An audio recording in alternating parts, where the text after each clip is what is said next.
नमस्कार। भारतवर्ष के प्रमुख तीर्थ स्थलों की यात्रा में आपका स्वागत है। आज हम उन अद्भुत मंदिरों का दर्शन करने जा रहे हैं जिनका निर्माण आज से सदियों पहले हमारे पूर्वजों ने किया था। तो आइए इस यात्रा का प्रारंभ महानगरी मुंबई से करते हैं। पूरे देश से यहाँ लोग आते हैं और ये नगरी किसी को नाराज नहीं करती। गेटवे ऑफ इंडिया, भारत का ये प्रवेश द्वार इस समुद्र के तट पर 100 से भी ज्यादा सालों से खड़ा है।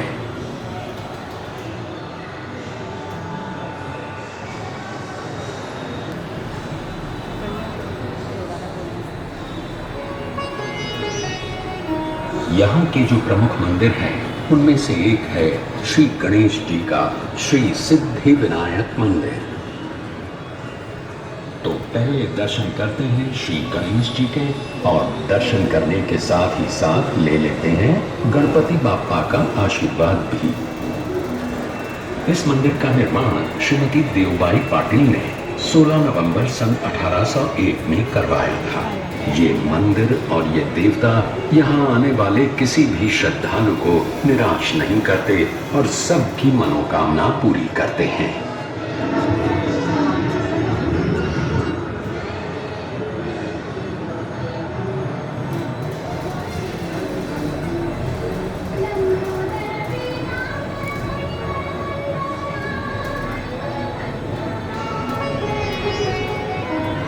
मुंबई से अब सीधे चलते हैं गुजरात। भगवान श्री कृष्ण का ये प्राचीन द्वारकाधीश मंदिर 2000 वर्षों से अधिक समय से यहाँ बसा हुआ है।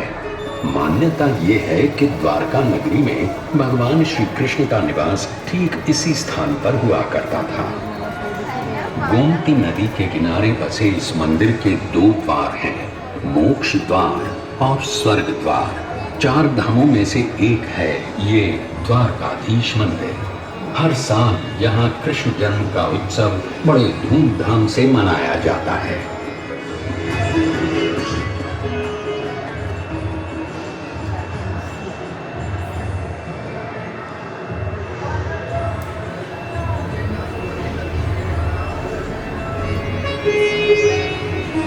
अब हमारी यात्रा नर्मदा के उस पार उत्तर दिशा में होगी।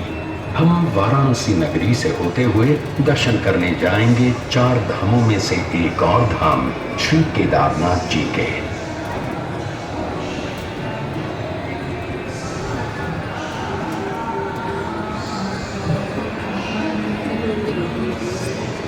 केदारनाथ शिव जी का मंदिर है। इसे खुद पांडवों ने बसाया था ऐसा माना जाता है। आज का जो मंदिर है उसकी रचना 1200 साल पुरानी है। इस मंदिर के द्वार हर साल केवल अक्षय तृतीया से कार्तिक पूर्णिमा तक यानी लगभग 6 महीने खुले रहते हैं।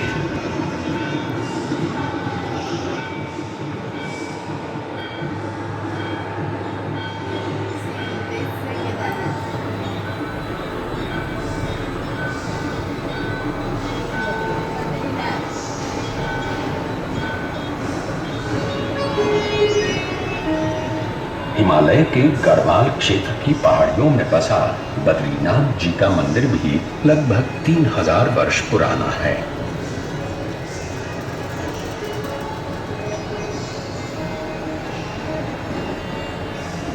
भगवान विष्णु के इस मंदिर का उल्लेख महाभारत, भागवत पुराण, पद्म पुराण इन सभी ग्रंथों में पाया जाता है। तो आइए दर्शन करते हैं श्री बद्रीनाथ जी के।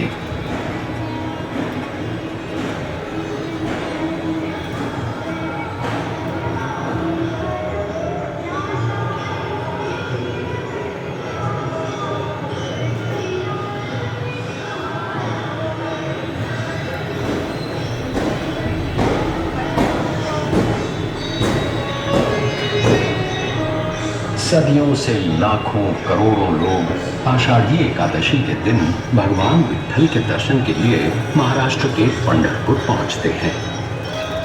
भगवान विट्ठल की इस वारी को कौन नहीं जानता।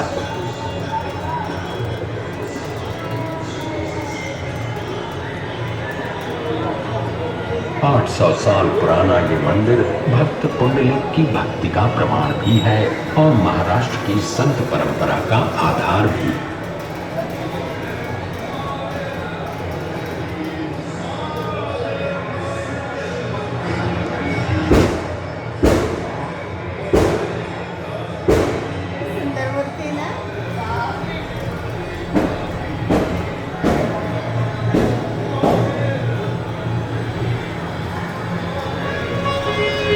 महाराष्ट्र से अब सीधे चलते हैं जिंदा दिल पंजाब के स्वर्ण मंदिर में।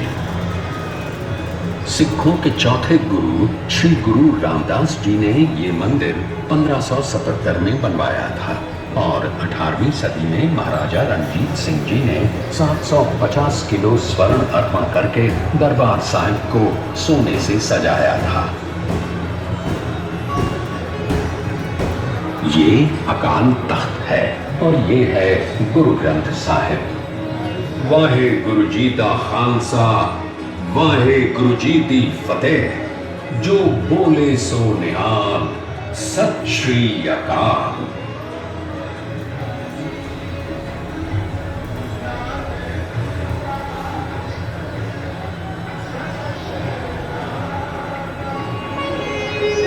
हमारा अगला पड़ाव है पुरी का जगन्नाथ मंदिर, जिसमें बसे हैं साक्षात भगवान श्री कृष्ण यानी जगन्नाथ, बलभद्र यानी बलराम और सुभद्रा।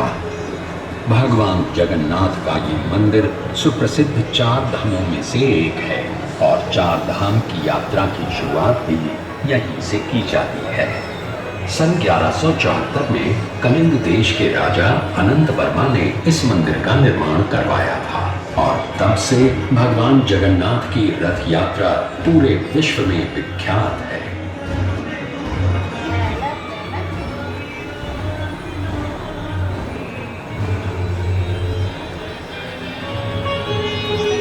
अब चलते हैं दक्षिण भारत के मीनाक्षी मंदिर की ओर।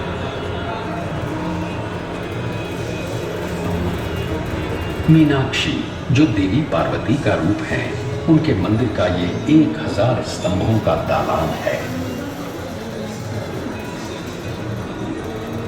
2500 वर्ष पुराने इस मंदिर के 50 मीटर ऊंचे 14 गोपुरम वास्तुशिल्प के सौंदर्य का प्रतीक हैं। इस मंदिर में 33,000 मूर्तियां हैं और यहाँ दर्शन के लिए रोज 15,000 से भी अधिक भक्त आते हैं।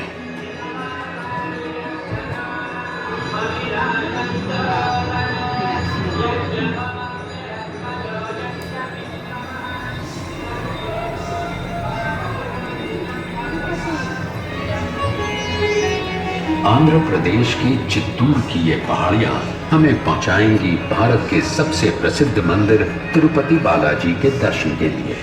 1700 साल पुराना ये मंदिर हमारे प्राचीनतम मंदिरों में से एक है।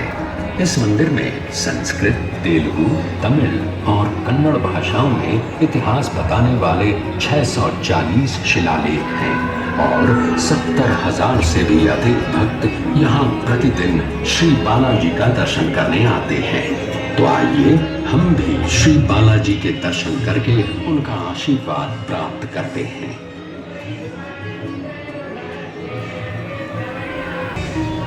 अब इस तीर्थ यात्रा के समापन का समय आ गया है और इसे समाप्त करने से पहले चलते हैं शिरडी और ले लेते हैं साईं बाबा का आशीर्वाद। यही वो 100 साल पुरानी शिरडी है, हमारे साईं की शिरडी।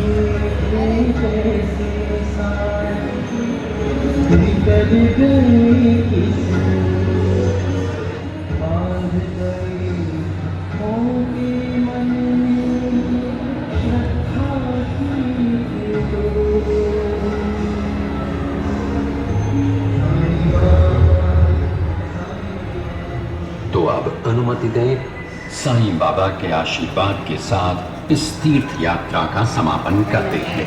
हमें आशा है कि आपकी ये यात्रा सफल हुई और आप हमें फिर से आपकी सेवा करने का मौका जरूर देंगे। नमस्कार।